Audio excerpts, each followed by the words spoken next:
भगवत नाम का स्मरण, भगवत नाम का चिंतन, यही हमको धीरे धीरे एक दिन अलौकिक प्रेम प्रदान कर देगा। प्रभु भी हंसे। इधर जिन जिन राजाओं से धनुष हिला भी नहीं था, वो सारे राजा एक बाय एक जहां तहां गाल बजाने लगे। क्या गाल बजाने लगे? गोस्वामी जी कहते हैं, उठी उठी पहिरी सनाह अभागे, जहां तहां गाल बजाने लगे। अचानक राजा, कोई राजा उधर से खड़ा होता है, कोई राजा उधर से खड़ा होकर लगे चिल्लाने।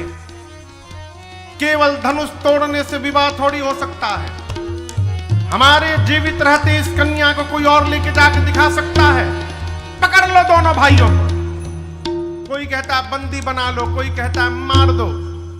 एक राजा ने कहा, यदि जनक जी महाराज सहायता कर देंगे तो हम अभी इन दोनों को हरा सकते हैं। अच्छा आप बताइए, जनक जी कहाँ सहायता करने जाएंगे? सब लगे चिल्लाने। जो आदमी कुछ नहीं करता, एक काम बहुत बढ़िया करता है। जानते कौन सा काम? हल्ला। जो आदमी कुछ नहीं करना, वो केवल हल्ला करता है। झूठे चिल्लाते बस घर में।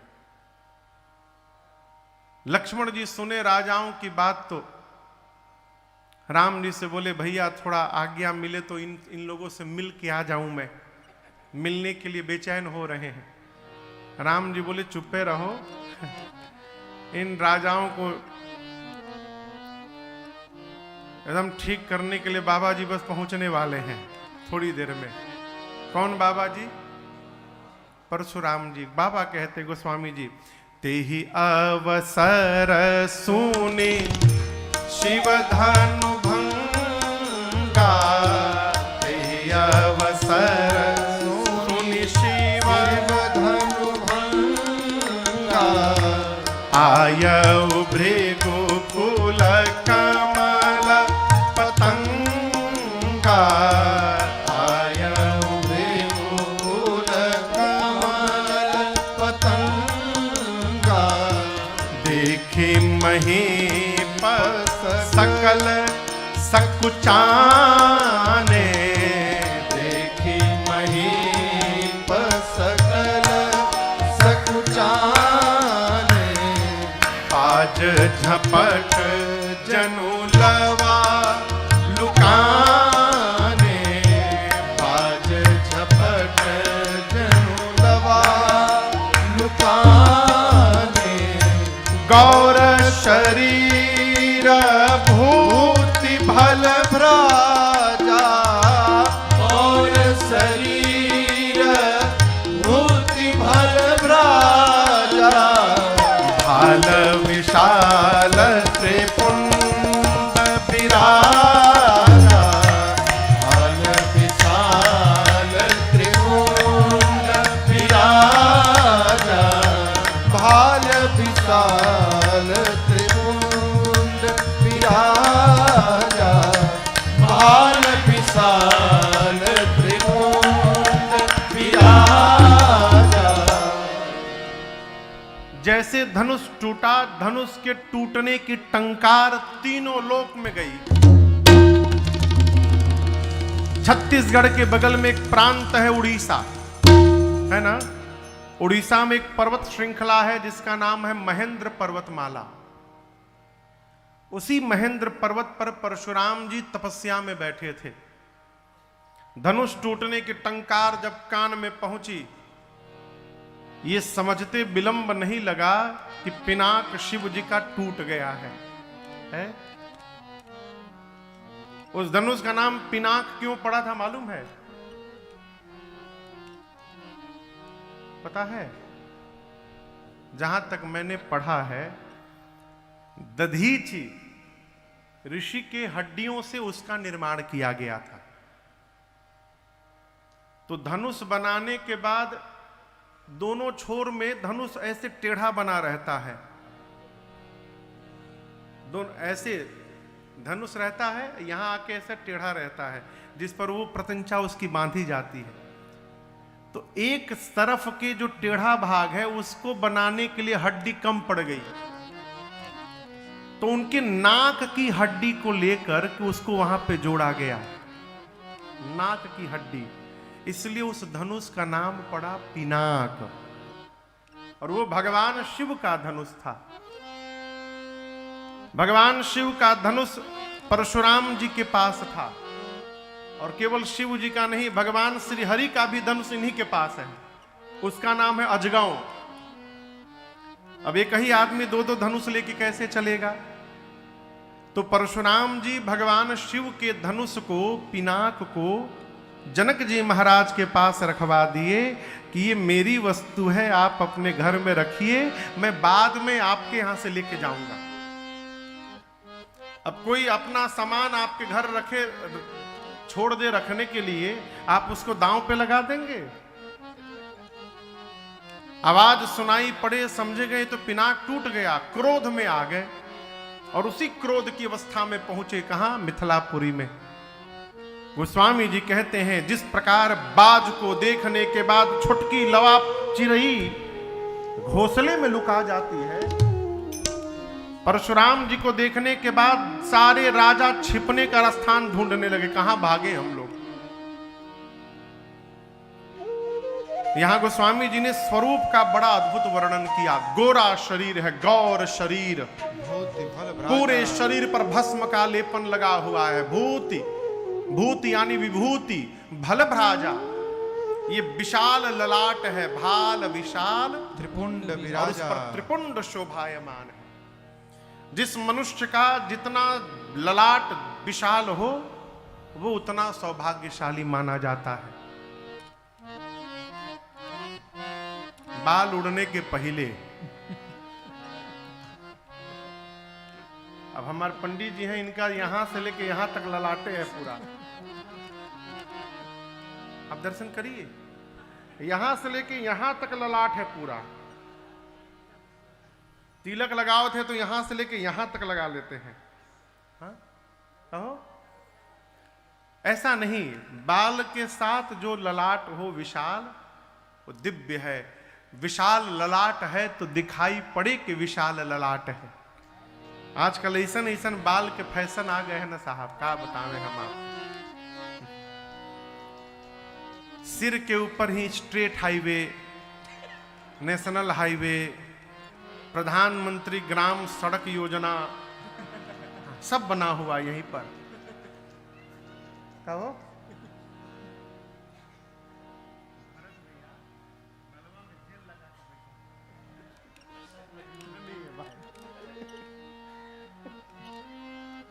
एक लड़का हमको मिला चेन्नई में, चेन्नई में ना हो, उसका इसके आगे, आधे के आगे इतने बड़े बड़े बाल, और आधे के पीछे पूरा साफ। न जानिए ये कौन सा फैशन था। वो ना मेल में समझ में आ रहा था, ना फीमेल में समझ में आ रहा था। ललाट यदि विशाल है तो दिखाई पड़े विशाल ललाट है, सौभाग्य है। और एक निवेदन करूं, सनातनी है आप लोग, है ना? सनातनी है कि नहीं है? जोर से कहिए। कैसे पता चलेगा सनातनी है? कितने लोग तिलक लगाए हैं? जो नहीं लगाए हैं वो लगाए थे महाराज, पसीने से मिट गया। ठीक है, मिट गया, आज मिट गया, कोई बात नहीं, तिलक लगाइए। हम लोग एक भजन गाते हैं, भर चंदन बिना ललाट न शोभे, और योगी ज्ञान बिना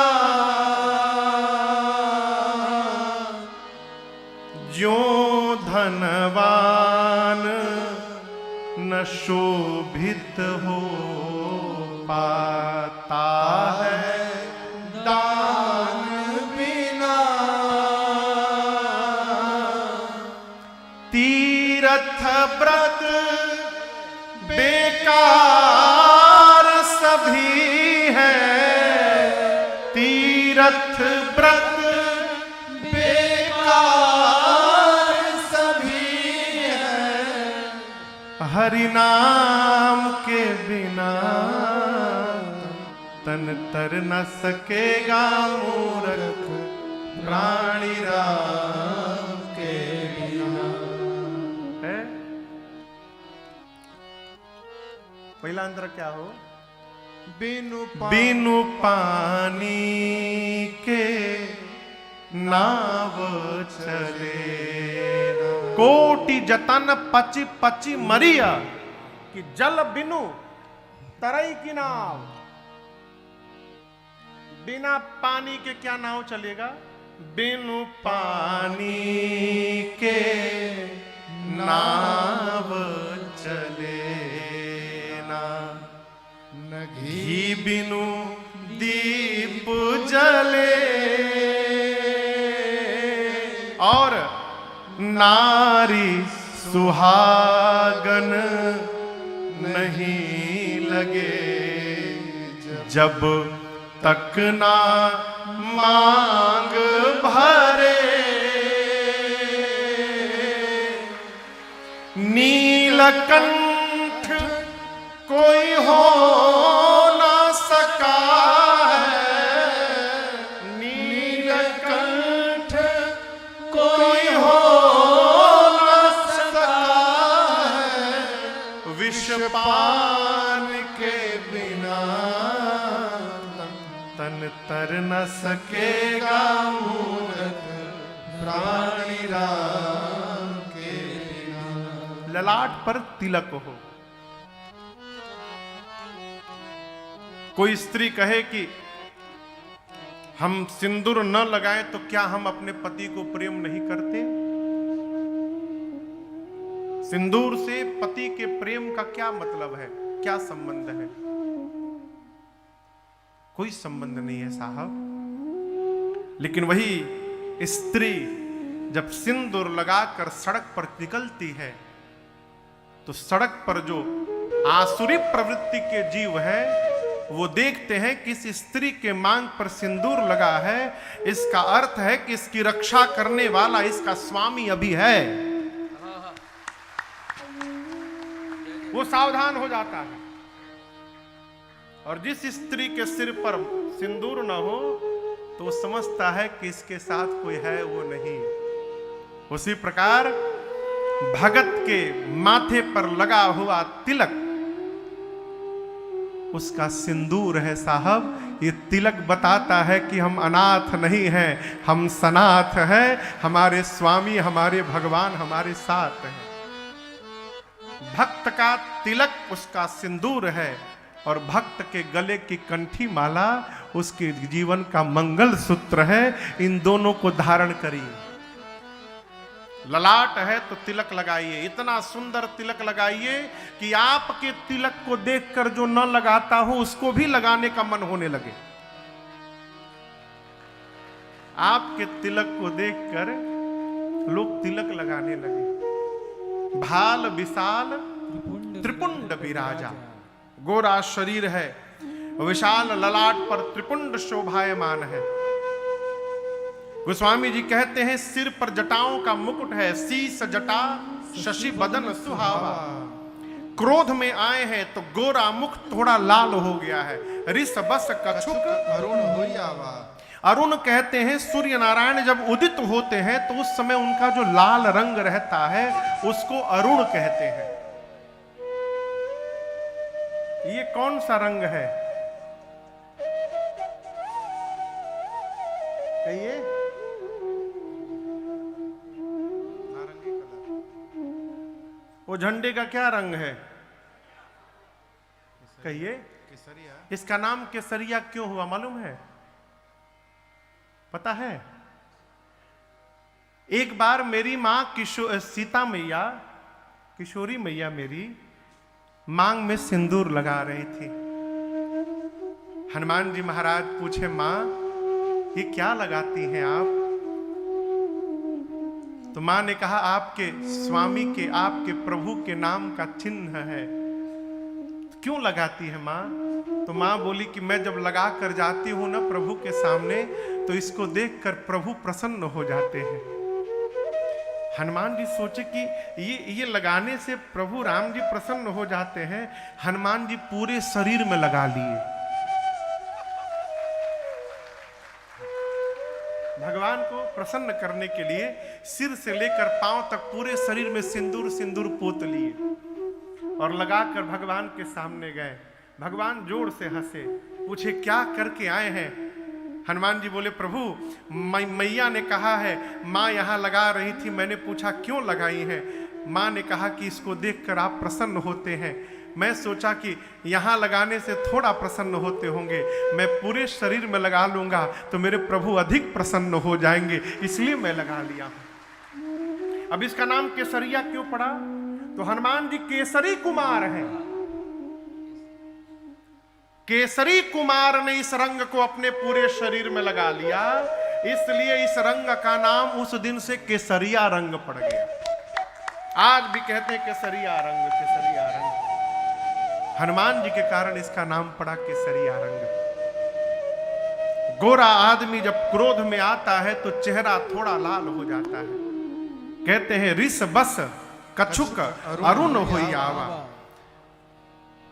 भ्रिकुटी कुटिल है, भ्रिकुटी कुटिला नयन रेसरा सहजहु चितवत मन हो रिसा। भ्रिकुटी समझते हैं? भ्रिकुटी डोमान जी, भ्रिकुटी किसको कहते हैं? ये भ्रिकुटी है। भ्रिकुटी कैसी हुई है? कुटिल। भ्रिकुटी टेढ़ी हुई है। किसकी? परशुराम जी की। नयन रिसराते, आंख में मानो क्रोध भरा पड़ा है। गोस्वामी जी कहते परशुराम जी आए सहजहु चितवत मनहु रिसाते। प्रेम से भी किसी को देख रहे हैं तो उसको लग रहा है कि मानो आज जीवन का अंतिम दिन है मेरा, खा जाएंगे बाबा जी अभी, इतना क्रोध है। परशुराम जी आए, कमर पर मृगचर्म लिपटा है, फरसा बंधा है, कंधे पर अजगौ धनुष शोभायमान है, वक्षस्थल पर सुंदर यज्ञोपवीत विराजित है, वेश शांत है, करनी बहुत कठिन है, बरनि न जाय स्वरूप धरि मुनि तनु जनु वीर रस आयौ जहां सब। ऐसा लगता है कि वीर रस ने मुनि का रूप धारण करके राजाओं के सभा में आसन जमा लिया हो। जैसे परशुराम जी आए, जितने राजा कह रहे थे राम जी को पकड़ लो, बांध लो, वो सारे राजा लाइन लगा के खड़े हो गए परशुराम जी के आगे।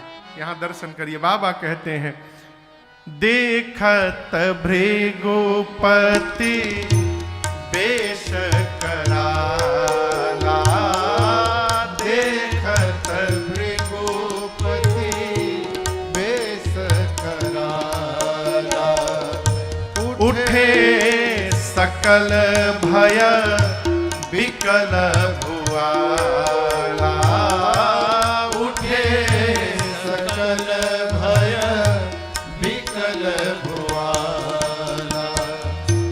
पितु समेत कहीं कहीं निज नाम, पितु समेत कहीं कहीं निज नाम, लगे करन सब दंड प्रणामा, लगे करन सब दंड प्रणामा, लगे करन सब दंड प्रणामा।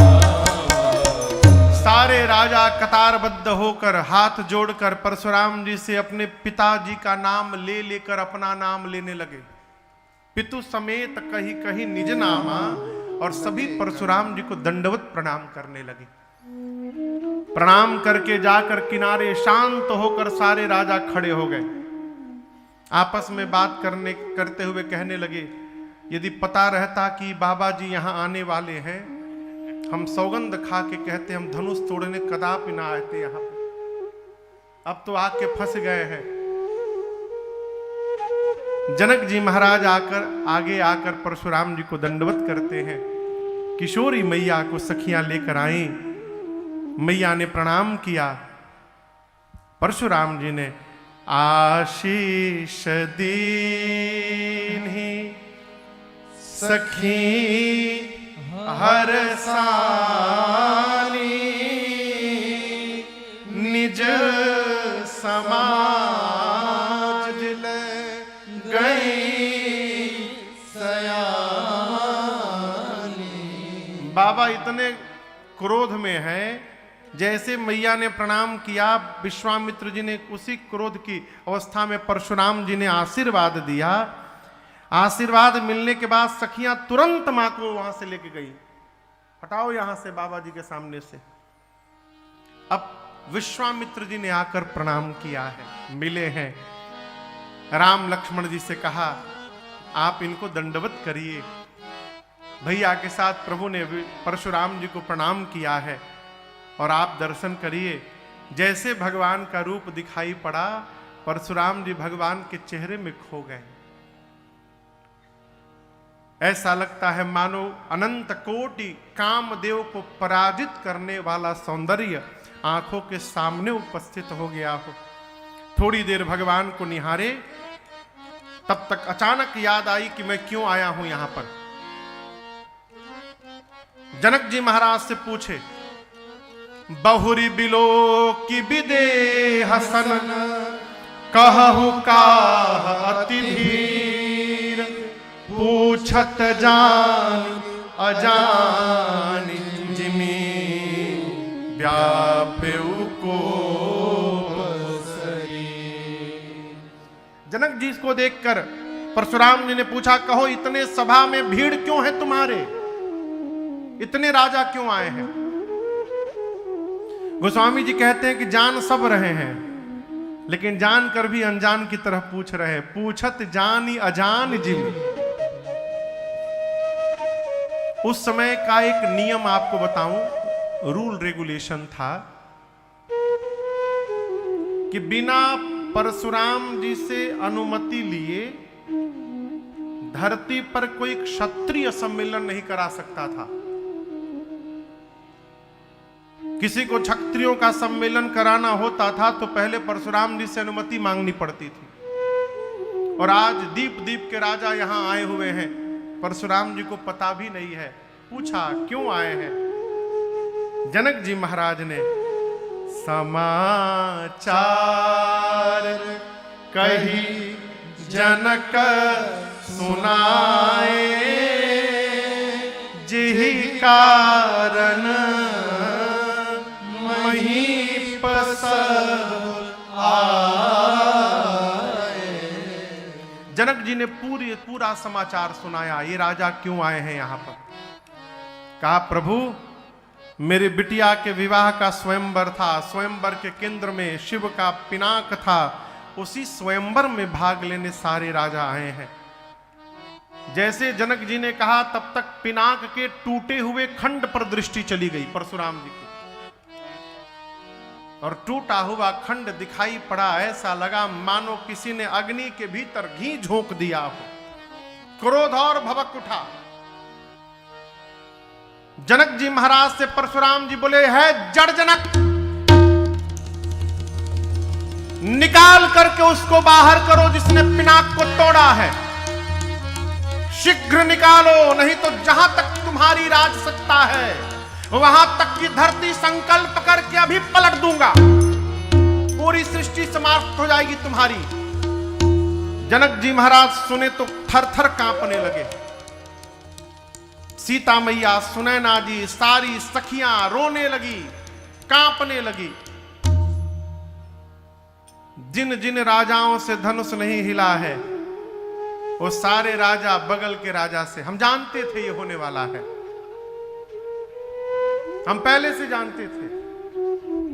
तुमको क्या लगता है हम वीर नहीं है, हमारे में बल नहीं है। हम जानते थे कि टूटने के बाद यहां ये बवाल होगा ही होगा, इसलिए हम गए और नाटक करके केवल चले आए। हम जानबूझ के नहीं तोड़े, कौन आफत मोल ले। जनक जी महाराज डर के मारे कांप रहे, कैसे बोल दे राम जी की ओर इशारा करके कि इन्होंने तोड़ा है। सबको भय में देखकर राम जी आगे आए और दर्शन करिए। भगवान ने आकर क्या कहा, नाथ शंभु धनु भंजनिहारा, नाथ शंभु धनु भंजनिहारा, होए क्यों एक दास तुम्हारा, होए क्यों एक दास तुम्हारा, आयसु काह कहिय कीन मोहि, आयसु काह कहिय कीन मोहि, सुनी रिसाई बोले मोहि मोहि, सुनी साधो ने मोहि मोहि, सुनी साधो ने मोहि मोहि। राम जी ने प्रणाम करके परशुराम जी से कहा, प्रभु इस धनुष को तोड़ने वाला आपका अवश्य कोई दास होगा। राम जी ये नहीं बोले कि मैंने तोड़ा है, जीवन में कभी न कहिए कि मैंने किया है अच्छा काम। यदि कोई काम बिगड़ जाए तो वहां जरूर कहिए कि मैंने किया है, लेकिन होता क्या है, काम बिगड़ जाए तो हमने नहीं किया है, और काम अच्छा हो जाए तो आदमी पहले ही अपन फोटो लेके पहुंचे तो हम ही ने किया, छाप दीजिए इसको है? कोई कार्य अच्छा हो तो ये न कहिए कि मैंने किया है, क्योंकि ये अभिमान को जन्म देता है। मैं आपको एक घटना सुनाऊं।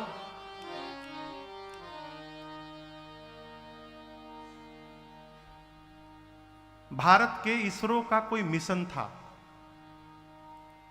उस समय वैज्ञानिक के रूप में वहां पर इसरो में भारत के पूर्व राष्ट्रपति परम आदरणीय श्री एपीजे अब्दुल कलाम साहब थे। अब तो भगवान के धाम में है वो। उस समय वहां वैज्ञानिक थे। मैंने एक रिपोर्ट पढ़ी थी, वो मैं आपको बता रहा हूं। कौन सा मिशन था मुझे स्मरण में नहीं आ रहा है। पहला जब उस मिशन का प्रयास किया गया था तो उस मिशन के हेड कोई और वैज्ञानिक थे, जो चीफ थे उस पूरे मिशन के, वो कोई और थे। और उनके अंडर में, उनके नीचे में कलाम साहब थे, जो वैज्ञानिक थे उस मिशन में लगे हुए थे। पहले अटेम्प्ट में वो मिशन फेल हो गया, करोड़ों रुपए भारत का समाप्त हो गया। उस मिशन से आशाएं बहुत थी। अब फेल हो गया मिशन तो उसका दायित्व कौन लेगा? तो अब्दुल कलाम साहब प्रेस को संबोधित करने जा रहे थे। तो जो मिशन के हेड थे उन्होंने कलाम साहब से कहा कि आप न जाइए, मैं जाता हूं, मैं मिशन का हेड हूं।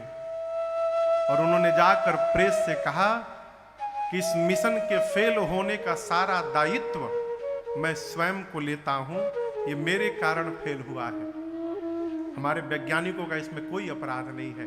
उन्होंने बहुत मेहनत की, तपस्या की। 2 वर्ष बाद वही मिशन सक्सेस हुआ। और जब सक्सेस हुआ तो फिर से प्रेस वार्ता थी। तो कलाम साहब बैठे हुए थे कि जो मिशन हेड है वो जाकर प्रेस वार्ता करेंगे। लेकिन जब सक्सेस हो गया उस समय मिशन के हेड वार्ता करने नहीं गए। उस समय कलाम साहब को कहे कि आप जाकर प्रेस वार्ता करिए और उनको संबोधित करिए। यह है श्रेष्ठ व्यक्तित्व। घर में, परिवार में जब कोई काम बात बिगड़ जाए तो जिम्मेदारी लेने का स्वभाव बनाइए, और जब काम खूब बढ़िया हो जाए तो उस कार्य के श्रेय को बांटने का स्वभाव बनाइए कि सबने मिलकर के किया है। राम जी कहते, प्रभु इस धनुष को तोड़ने वाला अवश्य आपका कोई दास होगा। इतना बड़ा कार्य वही कर सकता है जिस पर आपकी कृपा हो। कहिए आय सुका कहिय कीन मोही सुनी ऋषाई बोले मूली कोई। राम जी बोले क्या आज्ञा है कहिए। अर्थात राम जी ये कह के बताना चाहते हैं कि वो दास मैं ही हूं, आज्ञा करिए क्या करना है। लेकिन राम जी की ये बात समझ में नहीं आई परशुराम जी को। बोले राम, सेवक वो होता है जो सेवा करता है। जिसने पिनाक तोड़ा है वो सहस्त्रबाहु के समान मेरा शत्रु है। मैं कहता हूं शीघ्र उसको निकाल करके भीड़ में से बाहर करो। जिसने पिनाक को तोड़ा है वो स्वतः बाहर निकल आवे, नहीं तो समाज मिलकर के बाहर करे, नहीं तो जितने राजा हैं सभी राजाओं को मार दूंगा। न तो मारे जय हैं ही सब राजा। राम जी मन में सोचे अब कैसे बतावें हम आपको कि वो मैं ही हूं। जितने राजा बगल में खड़े थे सब राजा आपस में बात करने लगे। बताओ राम जी को सीधा सीधा बोलना चाहिए कि मैंने तोड़ा है, तो जाकर वहां बात घुमा रहे हैं कि आपके किसी दास ने तोड़ा होगा। ये बाबा जी समझ ही नहीं पा रहे कि वो दास सामने खड़ा है। एक राजा ने कहा काम करो तुम जाके बता दो, तुम जाओ जाकर बता दो बाबा जी से कि राम जी ने तोड़ा है। वो राजा बोले मूर्ख हूं क्या, बाबा जी कही रहे कि जिसने तोड़ा है अपने आप बाहर निकल जाए, नहीं तो समाज उसको बाहर निकाले। हम बताने के लिए बाहर निकले कि राम जी ने तोड़ा है, हमको समाज से बाहर निकलते बाबा जी समझ लें कि हमने तोड़ा है, हमको मार दिए तो मरेंगे तो सब मरेंगे, मैं अकेले मरने वाला नहीं हूं। अब राम जी मौन, राम जी क्या समझावे। लक्ष्मण जी आकर प्रणाम करके राम जी से बोले भैया ऐसे समझेंगे नहीं बाबा जी, कहिए तो हम समझावें थोड़ा इनको। राम जी बोले समझाओ। लक्ष्मण भैया आए और सबसे पहले काम किए, सुनी मुनि बचना लखन मुँह सुखाने। परशुराम जी क्रोध में तिलमिला रहे हैं। कोई आदमी बहुत क्रोध में हो और उसके सामने जाकर आप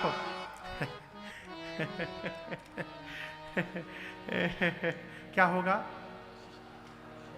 क्या होगा, और क्रोध भड़क जाएगा। लक्ष्मण जी जाके लगे मुस्कुराने। अब बोले बाबा जी ये बताइए आप धनुष टूटने के बाद आए हैं ना, लेकिन हम आपको बतावें हम जब छोटे थे तो हम बहुत धनु ही तोड़े हैं लड़काई में, आप कभी नहीं आए। लगता है कि बहुत इंपॉर्टेंट धनुष था आपके लिए, यही धनु परम ममता के ही हेतु। इतना प्रेम क्यों है इस धनुष से। परशुराम जी सुने, बड़ा तो बड़ा था, अब छोटा बच्चा आकर मेरे साथ विनोद कर रहा है, और आवेश में आ गए। बोले रे नृप बालक, तू नहीं बोल रहा है, तेरा काल तेरे मुख से बुलवा रहा है। शिव के पिनाक की तुलना तू छोटी सी धनु ही से करता है। लक्ष्मण जी हंस करके बोले ऐसा ऐसा है, रुकिए रुकिए रुकिए, लेट मी क्लियर फर्स्ट। ऐसा है कि धनु ही हो चाहे धनुखा हो, छोटा धनु ही हो चाहे बड़का धनुष हो, दोनों से एक ही काम किया जाता है, बाण चलाया जाता है। हमारी दृष्टि में छोटा हो चाहे बड़ा हो, सुनहु देव सब धनुष समान, सब धनुष एक बराबर है। हम कह रहे टूट गया तो उसके लिए इतना क्यों क्रोधित होना। टूट गया टूट गया, हम बतावें किसी ने तोड़ा नहीं है, ऊपर से केवल पॉलिश था, ऊपर से भीतर भीतर खोखला हो गया था, आपको पता ही नहीं। छुअत टूट कई चतुर आदमी होते हैं, देखिए कोई अन्यथा न लेगा, कई चतुर आदमी गांव में घर होते हैं तो बाहर से महल जैसा, घर के दरवाजे पर बाहर से देखिएगा महल जैसा खूब सुंदर टाइल्स वाइल्स लगा के पेंट, और उसके भीतर माटी का घर। हाँ, लक्ष्मण जी कहें कि ऊपर से पॉलिश था, भीतर भीतर खत्म। भैया ने टच किया, छुवत टूट रघुपति ही न दोषो। भैया का दोष नहीं है, पुराना था, भैया ने स्पर्श किया, टूट गया। हम क्यों अभिमान करें, हमने तोड़ा है। परशुराम जी निकाले अपन फरसा, बोले चितई परसु की ओरा, रे सट सुनई स्वभाव न मोरा। हे मूर्ख, तू मेरा स्वभाव नहीं जानता। बालक देख रहा हूं तुझे, बालक जानकर भी मारा नहीं हूं, मुझे केवल मुनि लोग जानते हैं। विश्वास ना हो तुझे तो तेरे गुरुजी हैं, पूछ ले विश्वामित्र से मैं कौन हूं। लक्ष्मण जी बोले गुरुजी से, गुरुजी कौन है? चुप कर, मैं बताता हूं मैं कौन हूं। परशुराम जी बतावे अपने मुख से, मैं कौन हूं? बाल ब्रह्मचारी अति कोही विश्व विदित क्षत्रिय कुलद्रोही। मैं बाल ब्रह्मचारी हूं, क्रोधी नहीं हूं, अति क्रोधी हूं, पूरा जगत जानता है, क्षत्रिय कुल का द्रोही हूं। लक्ष्मण जी बोले और कुछ, और कुछ बताइए। बोले फरसा देख रहा है तू, ये फरसा मेरा 21 बार धरती को क्षत्रिय ही विहीन किया हूं। कितनी बार? लक्ष्मण जी बोले 21 बार। और कुछ बताइए। और क्या बताऊं, और क्या बताऊं, अपने बारे में कुछ बताइए। तेरे माता पिता का स्मरण करके तुझे नहीं मार रहा हूं मैं। ऐसा कोई कार्य मत कर कि मुझे तेरा वध करना पड़े। लक्ष्मण जी बोले हो गया, अब हम बता रहे हैं, मैं बहुत भाग्यशाली हूं। मुझे अभी पता चला कि मैं बहुत भाग्यशाली हूं। परशुराम जी बोले क्यों? पहली बार कोई जीवन में मुझे ऐसा वीर मिला है जो अपनी प्रशंसा स्वयं करता है। सबकी प्रशंसा तो दुनिया करती है, लेकिन आप अपनी प्रशंसा दूसरे पर विश्वास से नहीं, ठीक से बोल पाए ना बोल पाए, कुछ छोड़ दिए तो अपने बताए रहो। लेकिन बाबा जी यहां कुम्हड़ बतिया को नाही, जे तर्जनी देख मरी जाही। यहां कोई कुम्हड़े की बतिया नहीं है जो हाथ देख के तर्जनी दे डर जाएगा। अब बात बात में फरसा निकाल रहे हैं तो हमरो पास धनुष बाण है। परशुराम जी बोले हो जाए फिर। तो क्या हो जाए? युद्ध। लक्ष्मण जी बोले हम लड़ेंगे नहीं आपसे। क्यों नहीं लड़ेगा? लक्ष्मण जी बोले हम रघुवंशी हैं, रघुवंशी ब्राह्मण पर और गौ पर प्रहार नहीं करते हैं, यह हमारी मर्यादा है। फटाना अभी। लक्ष्मण जी बोले आप ब्राह्मण हैं, युद्ध में यदि हम आपको मार दिए, क्या बोले तुम? मान लीजिए, मान लीजिए हम आपको मार दिए तो ब्रह्म हत्या का पाप लगेगा हमको, और युद्ध में आपसे पराजित हो गए तो रघुवंशी होकर युद्ध में पराजित हो जाना मेरे कुल पर कलंक लग जाएगा। जीतूंगा तो पाप लगेगा, हारूंगा तो कलंक लगेगा। नुकसान आपका है कि हमारा है? दोनों प्रकार से हमारा नुकसान है। इसलिए आप कितना भी ललकारिए, हम आपसे लड़ेंगे नहीं।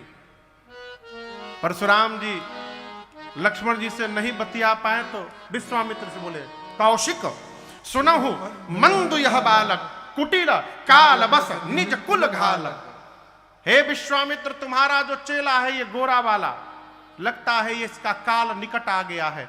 ऊपर से जितना गोरा है भीतर से उतना काला है, ये संभाल करके नहीं बोलता। राम जी बोले क्यों क्रोध में आ रहे हैं? सरकार, बुद्धिमान लोग बच्चों की बात पर ध्यान नहीं देते हैं। बच्चे बोलते कुछ और है, निकलता कुछ और है, कहते कुछ और है, होता कुछ और है। हाँ? बालक बर्रे एक समाओ। तब तक लक्ष्मण जी बोले इतना ही प्रेम है तो यही टुकड़ा पड़ा हुआ है, किसी को बुला के जुड़वा लीजिए। परशुराम जी बोले देखो फिर बोला ये। बार बार युद्ध के लिए ललकारते हैं परशुराम जी। लक्ष्मण जी बीच में चिंगारी छोड़ते रहते हैं, राम जी बोले मुनिवर, हमारी आपकी कोई तुलना नहीं है। हम तो सब प्रकार से आपसे छोटे हैं, उम्र में आपसे छोटे हैं, जाति में आप ब्राह्मण हैं, हम क्षत्रिय हैं, हम छोटे हैं। नाम देखिए ना, आपका नाम परशुराम है और हमारा नाम केवल राम है। राम का नाम भी आपके नाम से छोटा है, हमारी आपकी क्या बराबरी हो सकती है। लेकिन परशुराम जी का क्रोध शांत नहीं हो रहा। तो अंत में राम जी ने कहा, मुनिवर विचार करके कहिए, मेरे अपराध उतना बड़ा नहीं हुआ है जितना आप क्रोध कर रहे हैं। भाई ने बताया आपको कि छूने से टूट गया, मैंने तोड़ा नहीं उसको, और आप तब से युद्ध के लिए कह रहे हैं। आप ब्राह्मण इसलिए मैं मौन बैठा हूं। जाओ हम निद रही विप्र बदि सत्य सुनहु भृगुनाथ, ताऊ असको जग सुभट जही भय बस ना वही मात। आप ब्राह्मण हैं इसलिए हम आपके चरणों में प्रणाम कर रहे हैं। ये तो ऐसा कौन सा योद्धा है जिसके सामने युद्ध में मेरा सिर झुक जाए। आप युद्ध की बात करते हैं, हम रघुवंशी हैं और रघुवंशी युद्ध में काल को भी अपना पीठ नहीं दिखाते हैं। हम काल से भी लड़ने की शक्ति रखते हैं, हम वो रघुवंशी हैं। परंतु काल से लड़ने वाला रघुवंशी राम आज परशुराम से नहीं लड़ेगा, क्योंकि आप ब्राह्मण हैं मुनिदेव। आपके चरणों में जो निष्ठा रखेगा वो पूरे संसार में निर्भय होकर रहेगा। जैसे राम जी ने ये वाक्य का प्रयोग किया, परशुराम जी की मति हिल गई। कहे ब्राह्मण में इतनी निष्ठा भगवान को छोड़कर कोई नहीं हो सकता है, पता कैसे चलेगा। परशुराम जी ने कहा, राम मेरे कंधे पर ये रमापति भगवान श्री हरि का धनुष अजगव है, इसको हाथ में पकड़िए और दूसरे हाथ से झुकाइए और झुकाकर इसकी डोरी को चढ़ाइए, क्योंकि भगवान को छोड़कर दूसरा कोई इसकी डोरी चढ़ा ही नहीं सकता। मेरे संशय को समाप्त करिए। जैसे धनुष को दिया, बाबा कहते हैं, ए जी देता चापया पोही चढ़े गया, देता चापया पोही चढ़े गया, परशुराम मन विस्मय भय, परशुराम मन विस्मय भय, परशुराम मन विस्मय भय। जैसे राम जी ने धनुष अपने हाथ में पकड़ा, उस धनुष की डोरी प्रतंचा अपने आप धनुष पर खिंच के चढ़ गई। परशुराम जी ने देखा, विस्मय हुआ, पहचान गए ये तो भगवान है। यहां पर 9 बार परशुराम जी ने भगवान की जय जयकार की है। जय जयकार करके वन में तपस्या करने के लिए वापस गए।